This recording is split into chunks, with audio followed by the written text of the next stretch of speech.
Septembre, en 9 de notre ère. Imaginez une forêt immense, presque infinie, quelque part dans les profondeurs de la Germanie. Les arbres sont si hauts, si denses. Le ciel est gris et lourd de pluie. Une brume épaisse s'accroche au tronc moussu. Chaque branche devient une silhouette fantomatique. Le silence n'est rompu que par le goutte à goutte de l'eau sur les feuilles mortes et le soupir du vent dans les sentiers boueux. Soudain, un autre son vient troubler la quiétude. Un son métallique, étouffé, le cliquetis d'une armure contre une autre. Puis, un cri, bref, guttural. La forêt se transforme en un théâtre d'horreur. Des hommes tombent dans la boue, incapables de se défendre. Le commencement d'un cauchemar qui va durer 3 jours et 3 nuits. 3 des plus prestigieuses légions de l'Empire romain. Près de 20 000 hommes. Englués dans un piège diabolique. Systématiquement anéantis, dévorés par la forêt et ses guerriers. 3 jours où l'Empire a tremblé. Bienvenue dans l'enfer de Teutobourg. Au début du 1er siècle, l'Empire romain est au faîte de sa puissance. Sous le long règne de l'empereur Auguste, la Pax Romana s'est installée. Le territoire immense, l'Hispanie, la Syrie, l'Égypte, la Gaule. Rome, centre du monde civilisé. Une machine administrative et militaire. Ses légions, disciplinées et redoutables.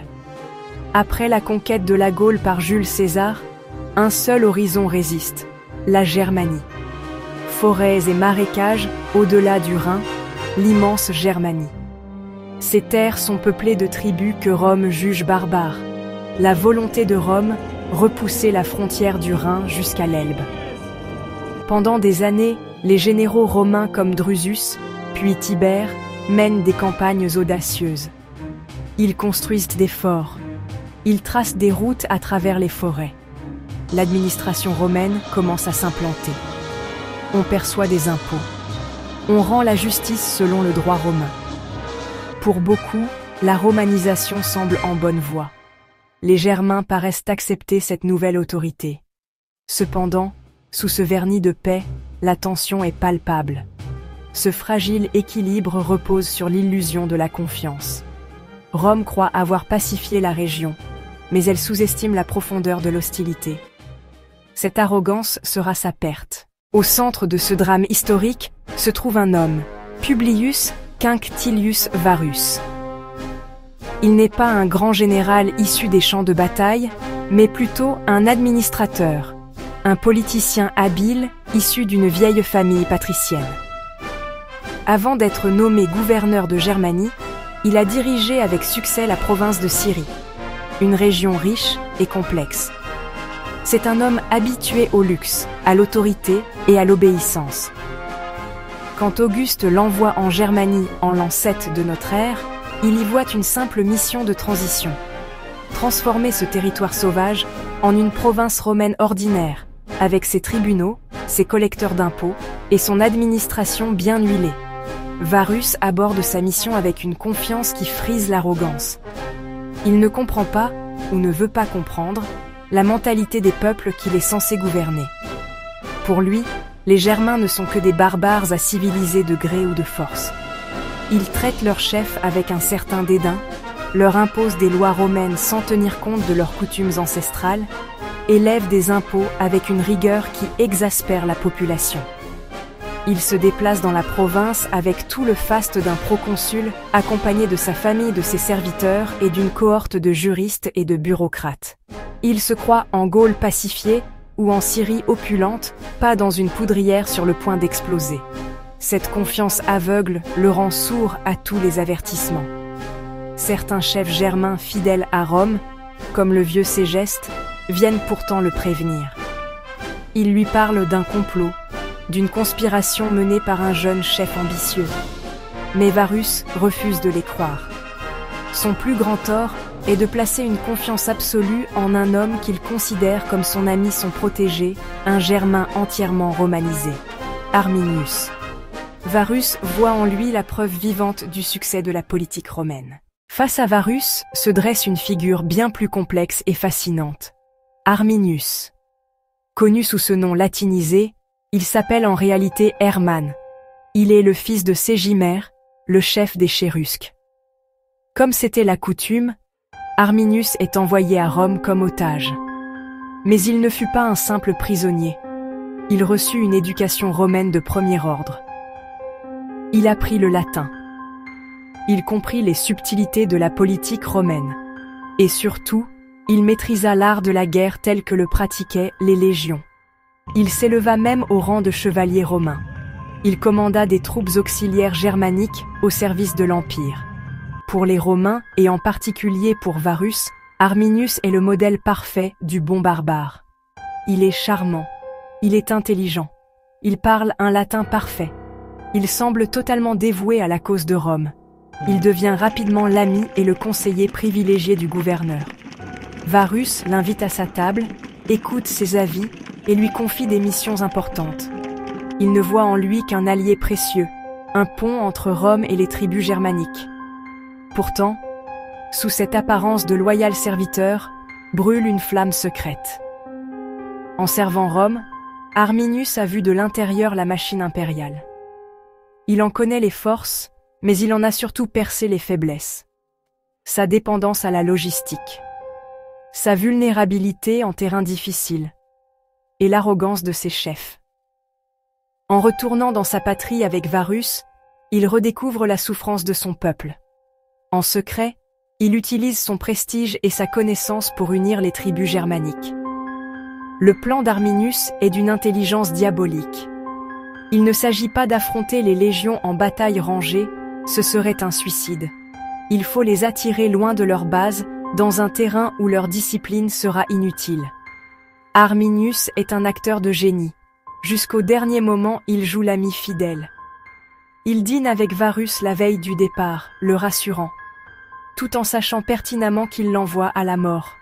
Sa trahison n'est pas seulement militaire, elle est intime, la trahison d'un ami, à la fin de l'été de l'an 9. Varus se prépare à regagner ses quartiers d'hiver près du Rhin.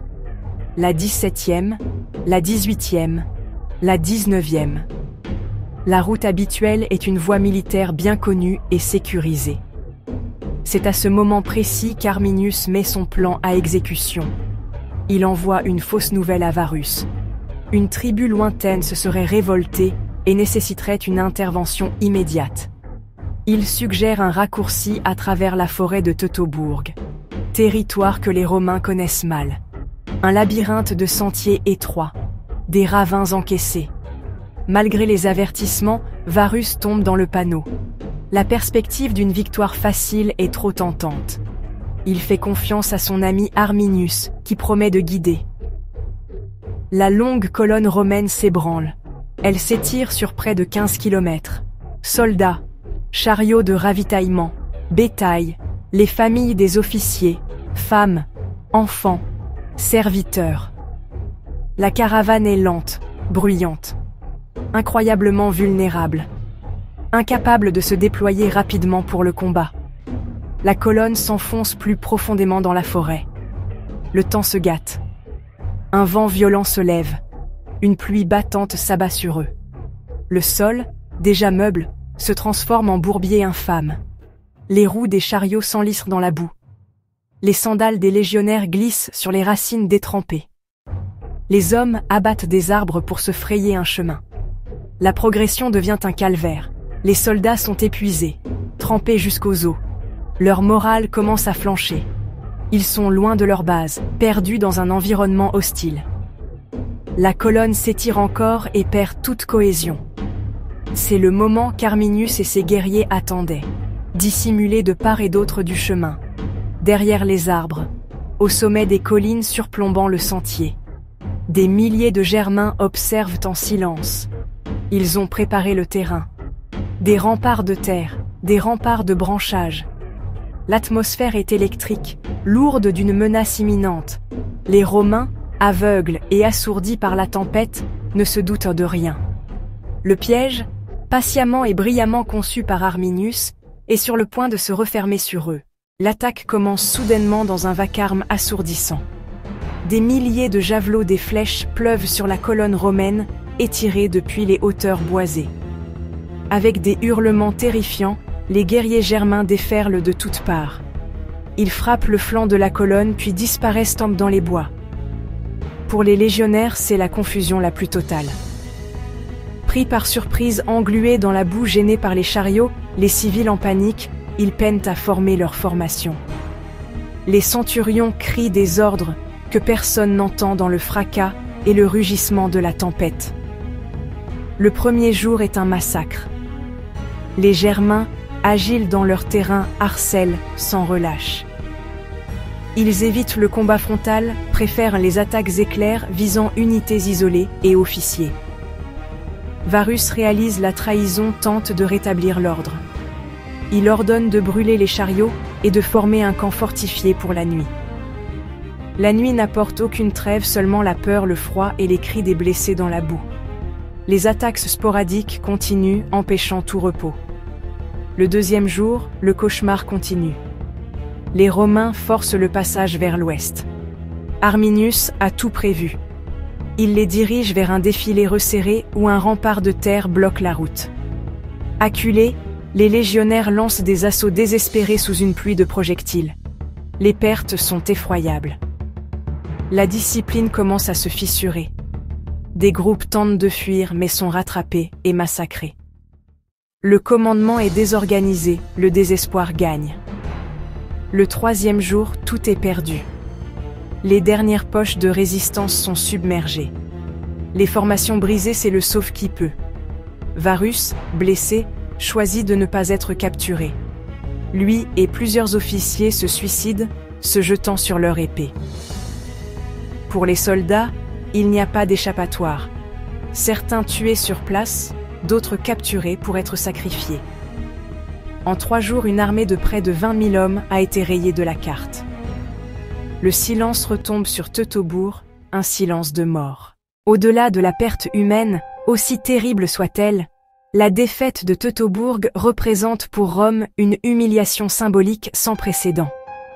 Le symbole le plus sacré d'une légion romaine n'est pas son général, mais son aigle.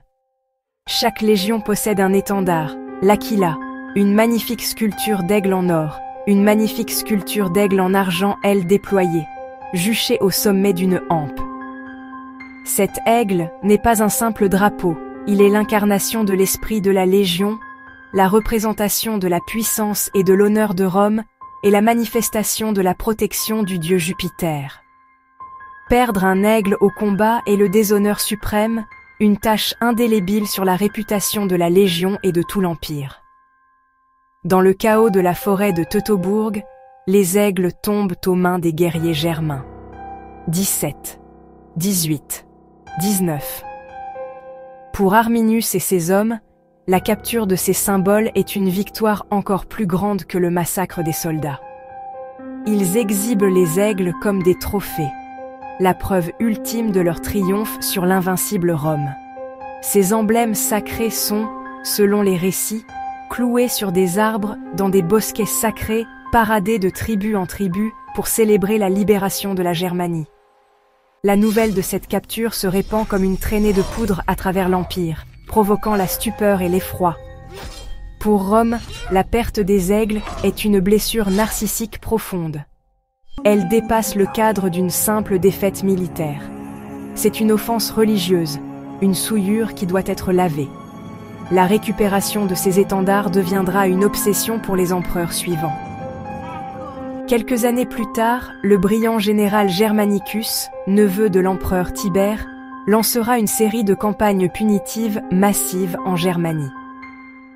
Son objectif n'est pas tant de reconquérir le territoire que de venger l'affront de Teutobourg, de punir les tribus rebelles et surtout de retrouver les aigles perdus. Germanicus parviendra, au prix de batailles sanglantes, à récupérer 2 des 3 aigles. Il découvrira aussi le site de la bataille, un spectacle d'horreur jonché d'ossements blanchis, de fragments d'armes et de restes de sacrifices humains. Il rendra les honneurs funèbres aux morts, tentant de restaurer l'honneur romain. La récupération du 3e et dernier aigle n'interviendra que bien plus tard, sous le règne de l'empereur Claude, près de 30 ans après le désastre. Mais même après avoir lavé l'affront, le traumatisme de Teutoburg restera.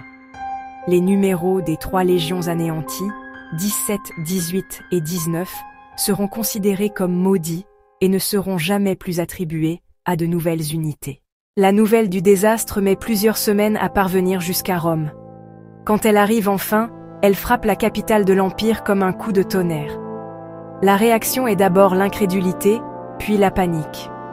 3 légions entières anéanties? C'est tout simplement impensable. Rome n'a pas connu une telle défaite depuis des siècles, depuis la terrible bataille de Cannes contre Hannibal. La peur s'empare de la ville. Les hordes germaniques déferlant traversant le Rhin, menaçant la Gaule voire l'Italie elle-même. La sécurité que procurait la Pax Romana semble soudain bien fragile. L'empereur Auguste, désormais un vieil homme de plus de 70 ans, est absolument anéanti par la nouvelle. Lui qui a passé sa vie à construire et à consolider l'Empire, voit la conquête de la Germanie s'effondrer. Suétone nous a laissé un portrait poignant. Il laisse pousser sa barbe et ses cheveux en signe de deuil.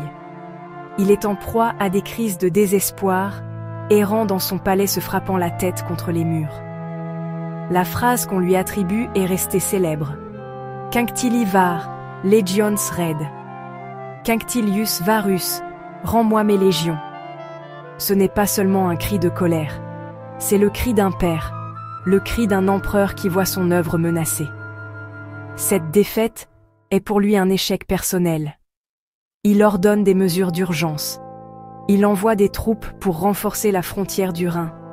Il instaure des patrouilles de surveillance dans Rome. Cette réaction aura des conséquences politiques et stratégiques majeures. Le rêve d'une grande province de Germanie jusqu'à l'Elbe est abandonné. C'est une décision lourde de sens. Pour la première fois, Rome renonce volontairement à une conquête. L'idée d'une frontière naturelle et défendable s'impose. La bataille de Teutobourg n'est pas qu'un simple événement militaire. C'est un tournant majeur dans l'histoire de l'Europe. Sa conséquence la plus immédiate et la plus durable est la fin du rêve romain d'une expansion vers le nord. Rome, la superpuissance qui semblait destinée à conquérir le monde entier, accepte pour la première fois qu'il existe une limite à son pouvoir. Les sombres forêts de Germanie se sont avérées plus fortes que ses légions. Le Rhin, qui devait être une simple étape, devient une frontière permanente. De part et d'autre de ce fleuve, 2 mondes vont désormais évoluer séparément. La Gaule, l'Hispanie, l'Italie, sa langue latine qui donnera naissance aux langues romanes, son droit, son administration, son urbanisme, sa religion chrétienne. C'est la naissance de l'Europe latine. De l'autre côté du Rhin, à l'est, les peuples germaniques, libérés de la menace d'une assimilation forcée, vont pouvoir développer leur propre culture, leur propre langue, leur propre structure sociale et politique. C'est le berceau de ce qui deviendra l'Europe germanique.